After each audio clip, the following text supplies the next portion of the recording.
पारोळा शहरातील नगर परिषदात शिव प्रोव्हिजन येथून काही दिवसांपूर्वी रात्रीच्या सुमारास टाटा नमक कंपनीच्या मिठाची पोत्यांची चोरी केल्याचा प्रकार घडला होता।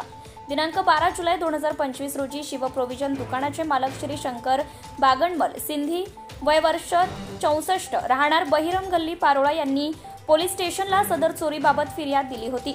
सदर दाखल गुन्ह्याचा तपास हेड कॉन्स्टेबल संजय पवार व पोलीस अंमलदार यांनी अजय बाविस्कर यांनी हे करत असताना दिनांक 4 जुलै 2025 व 5/7/2025 रोजीच्या रात्री उपलब्ध सीसीटीव्ही फुटेज मधील संशयित इसमांचा सोशल मीडियाद्वारे प्रसार करून गोपनीय बातमीदाराने दिलेल्या खबरीवरून इसम नामे राजू पंडित बच्चाव व रमेश जाधव उगरेच्या दोघे राहणार श्रद्धानगर गलवाडे रोड अमळनेर यांच्याकडे चोरीच्या अनुषंगाने सखोल चौकशी केली असता गुन्ह्यातील चोरी गेलेले मिठाचे पोते त्यांनीच चोरी केल्याची कबुली दिली आहे। त्यावरून संबंधितांना तात्काळ ताब्यात घेऊन कायदेशीर कारवाई अंती अटक करण्यात आली।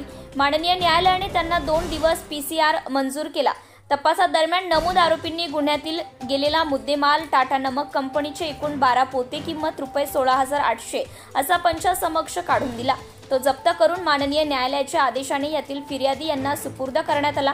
सदर कार्यवाही माननीय पोलीस अधीक्षक सो जळगाव, माननीय अप्पर पोलीस अधीक्षक चाळीसगाव परिमंडळ, माननीय डीवायएसपी अमळनेर भाग व पोलीस निरीक्षक पारोळा यांच्या मार्गदर्शनाखाली HC Sanjay Pawar, HC Sharad Patil, HC Mahesh Patil व तसेच पोलीस अंमलदार अजय बाविस्कर यांनी पार पाडली आहे। सदर कारवाईबद्दल व्यापारी वर्गातून समाधान व्यक्त करण्यात आले।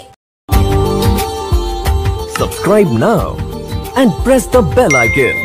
Never miss an update.